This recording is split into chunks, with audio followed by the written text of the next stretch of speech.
La tierra prometida estaba al alcance de la mano. Después de 40 años vagando por el desierto y las gloriosas victorias bajo el liderazgo de Josué, el pueblo de Israel finalmente cruzó el río Jordán para reclamar su herencia. Pero la historia no terminó con Josué. Con su muerte comenzó una nueva era para Israel, la época de los jueces. Este periodo revelaría un patrón que se repetiría a lo largo de la historia de Israel: obediencia seguida de rebelión, castigo divino, arrepentimiento y finalmente liberación. No había rey en Israel y cada uno hacía lo que le parecía correcto a sus propios ojos.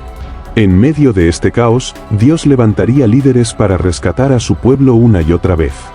Después de la muerte de Josué, los israelitas preguntaron a Dios quién debería subir primero contra los cananeos. En el capítulo 1, versículo 2, el Señor respondió: Judá subirá. He aquí que yo he entregado la tierra en sus manos. Mas no todos los hijos de Israel caminaron con firmeza en la senda de Dios. Aun cuando los ríos de leche y miel fluían delante de ellos, su corazón se endurecía ante la voz del Altísimo. Muchos olvidaron los mandamientos que Moisés les había entregado y que Josué había proclamado sobre las ciudades conquistadas. No expulsaron completamente a los cananeos, no derribaron los altares paganos ni destruyeron los ídolos que provocaban la ira del cielo. El pueblo mezcló sus costumbres con las de los habitantes de la tierra, y el corazón de Israel se apartó lentamente de la fidelidad que una vez prometieron a Dios en el desierto.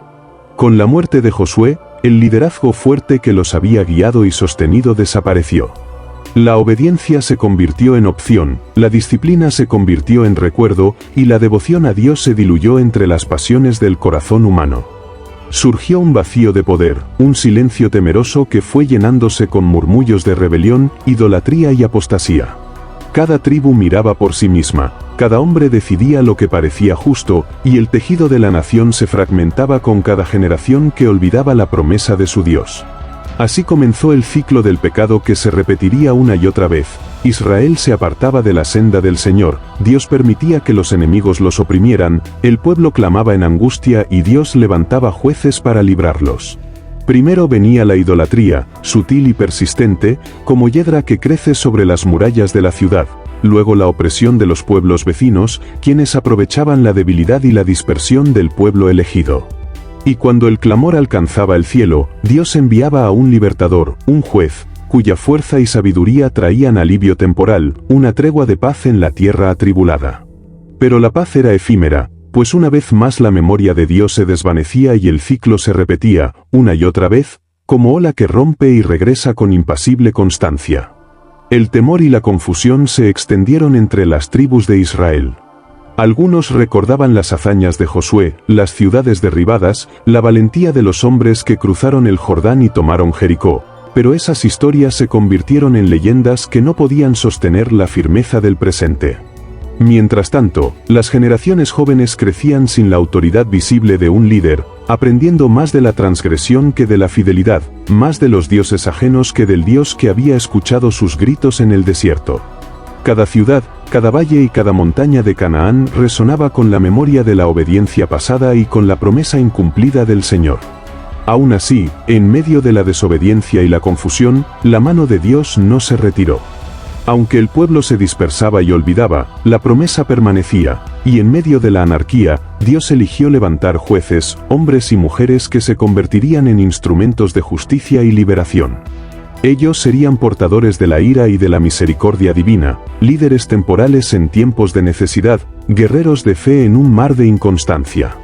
Cada uno surgía cuando la tierra estaba sumida en la opresión, y con ellos llegaba la esperanza de la redención, aunque solo fuera por un breve periodo, pues la memoria de Dios pronto se desvanecía otra vez entre los hijos de Israel. Así, la muerte de Josué no fue solo el fin de una era, fue el inicio de un tiempo turbulento, de un pueblo que vivía al borde de la desesperación, alternando entre el pecado y la liberación, entre la apostasía y la intervención divina. La historia de Israel en esos días sería marcada por un patrón de repetición, donde la fidelidad se mezclaba con la rebelión, y la mano de Dios se alzaba una y otra vez para rescatar a su pueblo de sí mismo. Y de esta forma comenzó la época de los jueces, un tiempo de caos y milagros, de guerras y victorias, de corrupción y redención, un tiempo que revelaría cuán constante es la paciencia del Altísimo y cuán frágil es la memoria del hombre. Cuando el polvo de la muerte de Josué se asentó sobre la tierra de Israel, el pueblo comenzó a tambalearse en la incertidumbre y la desobediencia. Pero aún en medio del caos, la voz de Dios no se silenciaba. Así, surgieron los primeros jueces, hombres y mujeres que se alzaron como instrumentos de la misericordia divina, libertadores escogidos para rescatar a Israel de las manos de sus opresores. Ellos llegaron como relámpagos en la oscuridad, guerreros de fe destinados a restaurar el orden y recordar al pueblo la fidelidad que debían a su Creador. Cada uno traía consigo un signo de la justicia de Dios y el recordatorio de que Él nunca abandona a los suyos, aunque ellos se pierdan en la inconstancia y la rebeldía. Otoniel fue el primero en levantarse. Hombre valiente y prudente, fue dotado por Dios con fuerza y sabiduría, y así lideró a Israel contra Cusán-Risataim, rey de Siria, que oprimía a las tribus de Judá y Efraín. Su nombre se convirtió en eco de liberación y justicia, y bajo su mando, Israel conoció un periodo de paz que se extendió por 40 años. La tierra se calmó, los pueblos vecinos temblaron ante la determinación del juez, y el corazón de Israel, aunque frágil, experimentó nuevamente la protección de su Dios. Otoniel enseñó al pueblo que la obediencia trae seguridad, y que incluso en tiempos de decadencia, la mano del Señor podía levantar al más débil de los hombres para sostener a toda una nación. Pero la paz siempre fue efímera. El pueblo cayó nuevamente en la idolatría, y la opresión regresó, esta vez bajo el yugo del rey moabita Eglón. Entonces Dios levantó a Ahod, el juez zurdo, cuya astucia y valentía se convirtieron en leyenda. Armado con una daga oculta, Ahod penetró el palacio de Eglón, y con un movimiento preciso y decisivo, dio muerte al tirano, liberando a Israel de la esclavitud de los moabitas.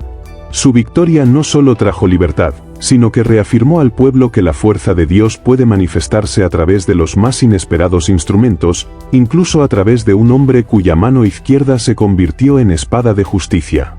La paz volvió a la tierra, y nuevamente los campos y aldeas respiraron sin temor, aunque por un tiempo limitado, pues la memoria de Dios en los corazones humanos pronto se debilitó. En otra región, un hombre llamado Samgar apareció como juez y libertador. Sin armadura ni ejército, armado únicamente con una vara de labrador, se enfrentó a 600 filisteos que amenazaban al pueblo. Cada golpe de Samgar resonaba con la fuerza de Dios, y su victoria se convirtió en símbolo de que la fe y el valor pueden superar cualquier adversidad, aun cuando los hombres parecen desamparados frente a ejércitos poderosos. Israel aprendió entonces que no siempre la grandeza reside en el número de soldados ni en el acero de las espadas, sino en la guía y el poder del Altísimo.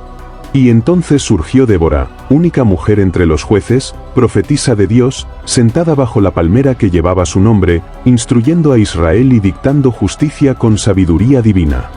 Débora convocó a Barak, el guerrero de la tribu de Neftalí, y juntos marcharon contra Sísara, capitán del ejército de Jabín, rey de Canaán, cuyo poder oprimía a Israel durante años. La batalla se desató como un trueno, y mientras los ejércitos se enfrentaban, la victoria llegó de manera inesperada. Jael, mujer de la tienda, condujo a Sísara a un lugar de confianza y, con una estaca y un acto de fe, le dio muerte. Así, la liberación llegó por manos que parecían débiles, recordando que la justicia de Dios no depende de la fuerza humana, sino de la obediencia y la valentía en momentos cruciales. Estos primeros jueces trazaron el camino de la redención en un tiempo de caos, mostrando que, aunque el pueblo caiga repetidamente en la apostasía, la misericordia del Señor siempre se manifiesta.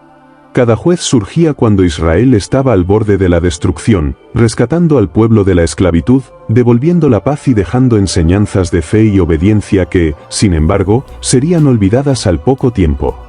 La historia de Otoniel, Ahod, Samgar y Débora no solo narraba hazañas de guerra, sino que revelaba el patrón que definiría toda la era de los jueces, la necesidad constante de líderes enviados por Dios para sostener a un pueblo que, sin guía, se extravía fácilmente, atrapado entre la tentación de la idolatría y la promesa de la liberación divina. Y así, mientras la tierra respiraba nuevamente bajo la protección de los jueces, el ciclo de pecado y redención se preparaba para continuar, dando lugar a nuevas pruebas, nuevos líderes y nuevas historias de fe que marcarían la historia de Israel y la memoria de su Dios en la tierra prometida. Cuando la paz que habían traído los primeros jueces se desvaneció, Israel volvió a caer en la idolatría y el abandono de la ley de Dios. Las tribus se dispersaban en temor y opresión, y los madianitas, como langostas que devoran el fruto de la tierra, descendían sobre los campos, destruyendo cosechas y dejando hambre y desesperanza a su paso. Cada verano, cuando la cosecha debía llenar los graneros y alimentar al pueblo, los ejércitos de Madián asolaban los valles, y los israelitas se escondían en cuevas y fortalezas, temiendo por su vida y por el futuro de sus hijos. Era un tiempo de oscuridad y humillación, un tiempo en que la voz del pueblo clamaba desde el fondo de su desesperación, y el cielo escuchaba su lamento. En ese instante de miedo y sufrimiento, Dios alzó a un hombre llamado Gedeón. Hombre de la tribu de Manasés, humilde y temeroso, trillaba trigo en un lagar, escondido de los madianitas, cuando el ángel del Señor se le apareció y lo llamó varón esforzado y valiente, ungido para salvar a Israel. Gedeón, temeroso y lleno de dudas, respondió con voz temblorosa, preguntando cómo podría un hombre tan insignificante liderar a su pueblo contra los poderosos madianitas. Mas la voz del ángel no cedió, la misión estaba encomendada por el Señor, y el poder de Dios estaría con él. Así comenzó la historia del hombre que, con fe y obediencia, cambiaría el destino de Israel. Aún inseguro, Gedeón pidió señales, buscando confirmar la voluntad del Altísimo. El vellón fue tendido sobre el suelo, primero con rocío sobre él y tierra seca alrededor, y luego al revés, con rocío solo en la tierra y el vellón seco. Cada señal afirmaba la certeza de que Dios estaba con él, y que la victoria no dependía de su fuerza, sino de la omnipotencia del Señor. Con el corazón fortalecido, Gedeón reunió a hombres de su tribu, pero Dios, en su sabiduría, redujo el número de soldados a solo 300, para que no se gloríe el hombre sino Dios. 300 hombres elegidos, humildes y obedientes, se prepararon para enfrentar un ejército innumerable, con trompetas, cántaros y antorchas como sus únicas armas visibles. Antes de marchar, Gedeón ejecutó un acto de obediencia y justicia en su propia tierra, destruyó el altar de Baal y cortó el Aserá que se alzaba en su pueblo. Este acto no fue solo un gesto de valentía, sino un símbolo del rechazo absoluto a la idolatría, un recordatorio a Israel de que la verdadera victoria proviene del Dios que juzga y libera, y no de los ídolos que los habían arrastrado a la opresión. La acción de Gedeón encendió un fuego de fe entre sus hombres, y la esperanza comenzó a surgir incluso en los corazones más abatidos. Cuando la noche cayó sobre los campamentos de Madián, Gedeón y sus 300 hombres avanzaron como un relámpago silencioso, tocando las trompetas y rompiendo los cántaros, revelando las antorchas que brillaban en la oscuridad. El ejército enemigo, confundido y aterrorizado, se volvió contra sí mismo, la confusión y el miedo se apoderaron de ellos, y los madianitas cayeron en un caos total. La victoria fue completa y milagrosa, y la gloria no fue para los hombres, sino para Dios, cuyo poder se manifestó a través de la fe y obediencia de un hombre humilde. El relato de Gedeón no solo habla de guerra y estrategia, habla de la soberanía divina, de cómo el Señor levanta a quien Él elige, incluso cuando los ojos humanos dudan y el corazón titubea. La historia de los 300 hombres que derrotaron a un ejército innumerable se convirtió en lección eterna. La fuerza del hombre no asegura la victoria, y la verdadera esperanza de Israel no reside en la espada, sino en la fidelidad a Dios. Así, Gedeón trajo un periodo de paz de 40 años, pero incluso él y su pueblo debían aprender que la obediencia debe ser constante, y que el ciclo del pecado, la opresión y la liberación aún continuaría, preparando el terreno para los próximos jueces y desafíos que el Altísimo levantaría en la historia de Israel. La paz que Gedeón había traído a Israel se tornó efímera, pues la sombra de la ambición y la corrupción siempre acechaba en los corazones humanos. Tras su muerte, el legado de justicia y obediencia se vio amenazado por la codicia y el deseo de poder, y surgió entre los hijos de Israel un hombre que cambiaría el curso de la historia por sus propias ansias, Abimelec, hijo de Gedeón. No era elegido por Dios, ni ungido por el Altísimo, sino impulsado por la ambición y el deseo de reinar sobre su pueblo, incluso a costa de la sangre de su propia familia. Abimelec, con la frialdad de un lobo hambriento, reunió a los hombres de Siquelm, con el consentimiento de algunos, asesinó a 70 de sus hermanos, hijos de Gedeón, para asegurarse el trono. Solo el más joven escapó, protegido por la providencia de Dios, mientras que Abimelec se proclamaba rey, ignorando la voluntad divina y estableciendo un gobierno basado en la fuerza y la traición. Su ascenso al poder marcó un capítulo oscuro en la historia de Israel, pues la sangre de los propios hijos de un juez elegido por Dios manchaba el suelo que debía ser sagrado y justo. Su reinado, sin embargo, estaba condenado desde el inicio. La violencia engendra violencia, y la traición atrae la caída. Abimelec gobernó con miedo y opresión, enfrentando resistencia de aquellos que no aceptaban su autoridad ilegítima. La tierra se llenó de rumores, conspiraciones y rebelión, pues ningún hombre podía sostener la gloria de Dios con las manos manchadas de sangre. Finalmente, su fin llegó como advertencia eterna de que la soberbia humana no puede prevalecer ante la justicia divina. Mientras sitiaba una ciudad, una mujer arrojó desde lo alto una piedra de molino que cayó sobre su cabeza, destrozándole el cráneo. Abimelec, herido mortalmente, pidió a su escudero que lo matara para no quedar en manos del enemigo, y así su reino de terror terminó en tragedia y humillación, mostrando que todo poder obtenido por medios injustos es efímero y condenado. Mientras el eco de la muerte de Abimelec resonaba por las colinas de Israel, surgieron otros jueces menores, hombres y mujeres levantados por Dios, pero cuya gloria fue breve y limitada. Tola, Jair, Jefté, Isán, Elón y Abdón gobernaron sus periodos con justicia parcial, restaurando por un tiempo la paz y recordando a Israel que la protección del Señor no dependía del tamaño del gobernante sino de su fidelidad. Cada uno trajo consigo lecciones de obediencia, pero sus mandatos fueron pasajeros. La nación, fragmentada por las tribus y carente de un liderazgo central fuerte, caía fácilmente en el pecado y la idolatría, demostrando la fragilidad de un pueblo que olvidaba la voz de su Dios. La historia de Abimelec y los jueces menores revela un patrón doloroso. La tentación del poder corrompe incluso a los descendientes de los grandes héroes, y la obediencia temporal no garantiza estabilidad duradera. Israel aprendió que sin un corazón dispuesto a seguir la voluntad de Dios, la paz se convierte en ilusión, y los hombres toman decisiones basadas en el interés propio, olvidando la guía celestial. Cada juez menor, aunque breve en su mandato, era un recordatorio de que Dios seguía levantando líderes para rescatar a su pueblo, aun cuando ellos mismos se perdían en la debilidad y la fragilidad humana. Así, tras la caída de Abimelec y los breves reinados de los jueces menores, Israel vivía atrapado entre la justicia temporal y la anarquía, entre la obediencia y el pecado, entre la esperanza y la traición. La tierra prometida, que una vez había sido conquistada con fe y valentía, ahora parecía un tablero de caos, donde cada decisión humana podía inclinar la balanza hacia la opresión o la liberación. Sin embargo, la mano de Dios permanecía sobre ellos, recordando que siempre habría quien levantara al pueblo en los tiempos de necesidad, preparando el escenario para un nuevo Salvador, un nuevo héroe que aparecería cuando el clamor de Israel alcanzara los cielos. En este ciclo de ambición, caída y rescatadores temporales, la historia de Israel seguía avanzando, enseñando que la verdadera fuerza no reside en la sangre ni en la espada, sino en la fidelidad a Dios, en la obediencia incluso en tiempos de caos, y en la paciencia infinita del Altísimo que no abandona a su pueblo, aunque sus hijos se extravíen una y otra vez. Tras los breves periodos de paz que trajeron los jueces menores, Israel se encontró nuevamente sumido en la opresión y la desesperanza. Las tribus habían olvidado la voz de Dios, y las fronteras de la tierra prometida eran nuevamente amenazadas. Esta vez, el enemigo eran los amonitas, hombres fieros y despiadados que descendían sobre el pueblo con violencia y destrucción, reclamando tributos y sembrando temor entre los aldeanos.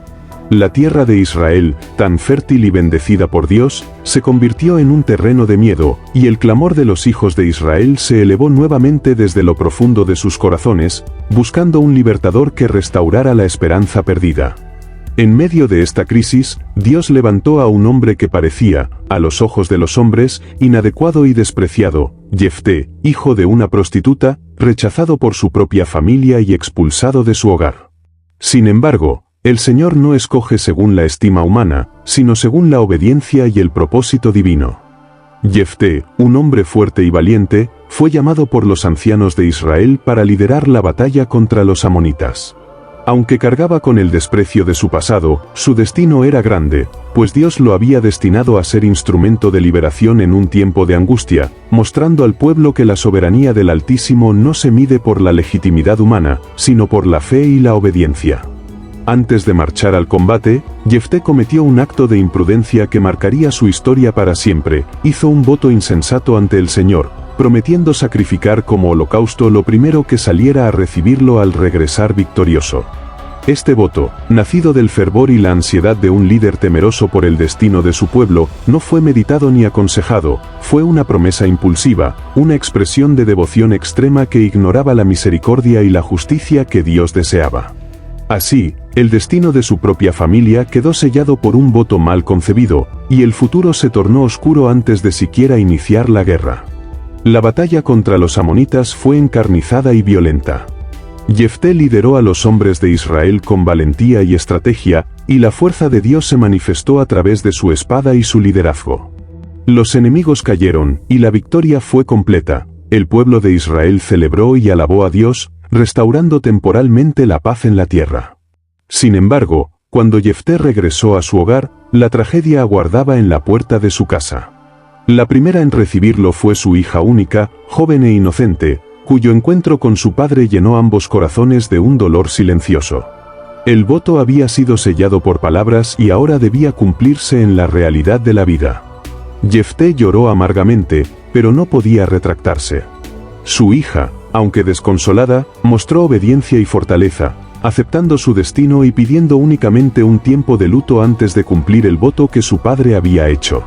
Así, uno de los actos más dolorosos de la historia de Israel se consumó. La hija fue entregada como sacrificio, y la memoria de Jefté quedó marcada por la lección más trágica que un hombre puede enfrentar, la consecuencia de la imprudencia y el celo mal dirigido. La historia de Jefté es un recordatorio sombrío de que incluso los instrumentos de Dios pueden errar, y que la devoción sin discernimiento puede traer dolor profundo, aun cuando la victoria haya sido otorgada por el Altísimo. Tras estos eventos, la nación experimentó nuevamente un breve respiro, y la paz volvió a reinar por un tiempo limitado. La vida continuó, pero la tragedia de Jefté se convirtió en advertencia perpetua. La obediencia a Dios debe ser acompañada de prudencia, la fe no puede ser impulsiva, y los hombres deben recordar que el Señor evalúa el corazón, no los votos apresurados. La historia de Jefté, marcada por la victoria, la tragedia y la lección eterna, conectaba a Israel con el ciclo constante de pecado, clamor, liberación y caída que definía la era de los jueces, preparando el escenario para un héroe que surgiría con una fuerza sin igual y una historia que sería recordada por generaciones: Sansón. Tras la breve paz que siguió a la victoria y la tragedia de Jefté, Israel nuevamente se vio acosado por la opresión de sus enemigos.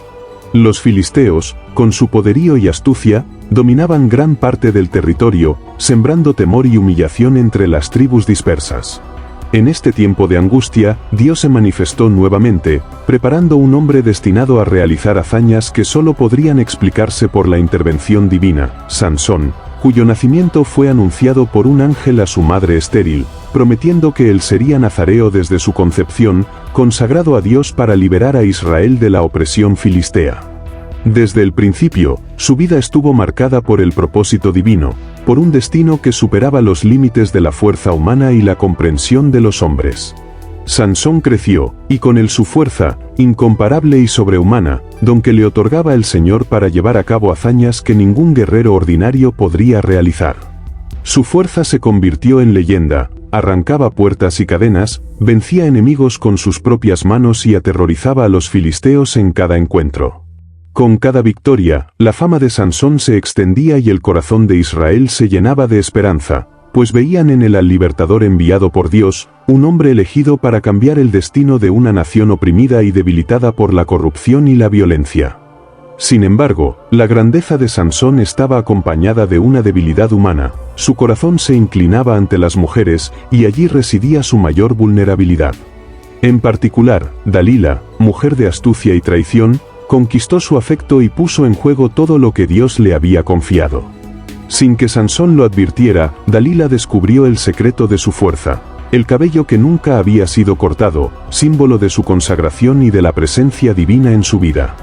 La traición de Dalila fue el instrumento que permitió que sus enemigos lo derrotaran, cegándolo y esclavizándolo, humillándolo ante el pueblo que debía liderar. Su caída fue un recordatorio de que incluso los más fuertes, sin discernimiento y vigilancia sobre su corazón, pueden ser vulnerables, y que la obediencia a Dios es más poderosa que cualquier fuerza física. En la oscuridad de su cautiverio, Sansón experimentó la humillación y la impotencia. La ironía de su destino era clara. El hombre que había derribado leones con sus manos y destruido ejércitos enteros, estaba ahora encadenado y ciego, usado para divertir a sus enemigos. Sin embargo, incluso en este tiempo de derrota, la fe y la oración de Sansón no se extinguieron. Su corazón volvió a Dios, reconociendo que su fuerza no era propia, sino un regalo divino. En su último acto, Sansón pidió al Señor que le devolviera la fuerza una vez más, no para su gloria, sino para ejecutar el juicio sobre los filisteos que lo habían humillado y para liberar al pueblo que había permanecido oprimido. Con un poder sobrenatural que desafió toda comprensión humana, Sansón derribó las columnas del templo de Dagón, haciendo que la estructura se desplomara sobre miles de filisteos, soldados y gobernantes, causando la muerte de todos los presentes, y llevando consigo su propio fin. Su sacrificio final se convirtió en símbolo de redención y justicia divina. Aunque traicionado y humillado, su último acto restauró el honor de Israel y demostró que el poder de Dios no se mide por la invulnerabilidad humana, sino por la fidelidad y la fe, incluso en la debilidad.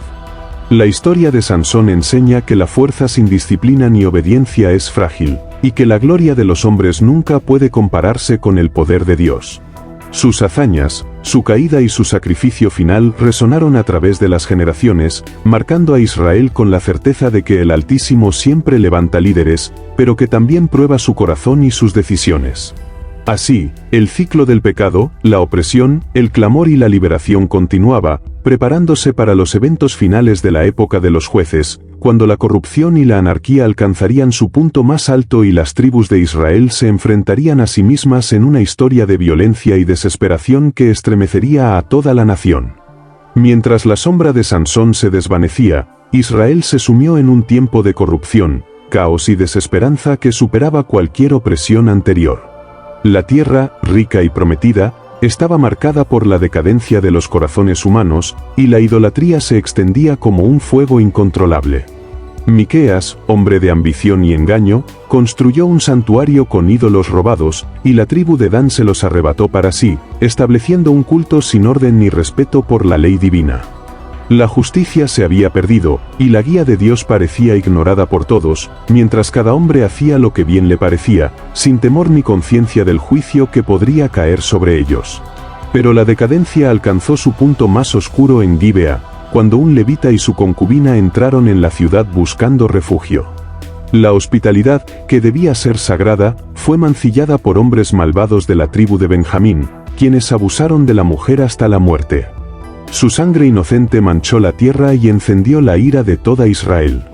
Este crimen atroz no solo mostró la perversidad de los hombres, sino también la fragilidad de un pueblo sin liderazgo, donde la violencia y el pecado podían escalar hasta niveles inimaginables. El horror de Gibea se convirtió en catalizador de la guerra civil más devastadora que Israel había conocido desde la entrada a la tierra prometida. Las tribus de Israel, indignadas por la injusticia, se levantaron contra Benjamín en un conflicto que casi llevó al exterminio total de la tribu. El campo se llenó de sangre, gritos y destrucción, aldeas fueron arrasadas y familias destruidas. La violencia se desbordó como un río incontenible, y los supervivientes quedaron marcados para siempre por la magnitud del caos. Durante esta guerra civil, la ausencia de un rey y de una autoridad central se hizo dolorosamente evidente. Sin un liderazgo firme guiado por la justicia divina, el pueblo se fragmentaba, y la ley de Dios era reemplazada por la ley del más fuerte. Cada acción, cada decisión, cada acto de venganza parecía justificar la siguiente tragedia. El libro de Jueces culmina con una frase que resuena como un eco sombrío a través del tiempo. En aquellos días no había rey en Israel, cada uno hacía lo que bien le parecía. Esta sentencia no es solo un final histórico, sino una advertencia eterna. Sin guía, sin obediencia a Dios, el hombre cae en el caos, y la justicia se pierde en medio de la ambición, la violencia y la corrupción. Los ciclos de pecado, opresión, clamor y liberación, que habían definido toda la era de los jueces, se repitieron una y otra vez, mostrando que la salvación depende de la fidelidad a Dios y de líderes que actúen con justicia, coraje y obediencia. Al mirar la historia completa, desde la muerte de Josué hasta el caos final de Israel, vemos cómo Dios levantó a hombres y mujeres extraordinarios para rescatar a su pueblo: Otoniel, Ahod, Samgar, Débora, Gedeón, Jefté y Sansón, cada uno cumpliendo un papel único en un ciclo interminable de caída y redención. Sus victorias y tragedias enseñan que la obediencia, la fe y la guía divina son el verdadero poder que sostiene a una nación. Sin ellas, incluso el pueblo elegido puede perderse en la oscuridad, atrapado por sus propias pasiones y debilidades. Así, el libro de Jueces no solo relata batallas y líderes, sino que revela la naturaleza del hombre y la paciencia infinita de Dios. Nos recuerda que, aunque el mundo esté lleno de caos y errores humanos, la esperanza permanece mientras haya corazón dispuesto a seguir la voluntad divina.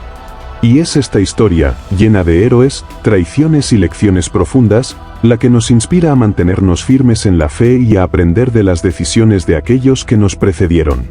Si esta historia te ha impactado y quieres conocer más relatos épicos de la Biblia, no olvides suscribirte a nuestro canal y darle like a este video. Cada relato tiene enseñanzas ocultas que pueden cambiar la forma en que ves la historia de Israel y tu propia vida, y juntos seguiremos explorando los misterios de la fe que el tiempo no ha podido borrar.